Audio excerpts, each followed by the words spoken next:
Hello everyone and welcome to today's video. Today's video is going to be about how to fix Play Store error 491. Error 491 is a common download or update failure caused by corrupted temporary files, account authentication glitches, or cache bugs. The first thing that you can do to try and fix it is head over to settings on your device and then tap on apps, tap on see all apps, scroll down to find Google Play Store,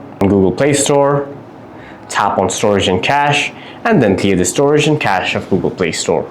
The other thing that you can do is head over to the Google app on your device, tap on your profile, tap on your Google account, and then tap on your profile, tap on manage accounts on this device, tap on your Google account one more time, and then hit remove account, and then log back into your Google account by restarting your device. The other thing that you can do is clear your download manager data. For that, you can head over to settings on your device one more time, tap on apps, tap on see all apps, tap on the three lines at the top right of your screen, and then tap on show system. Scroll down to find download manager, tap on download manager, tap on storage and cache, and then clear the storage and cache of download manager and try again.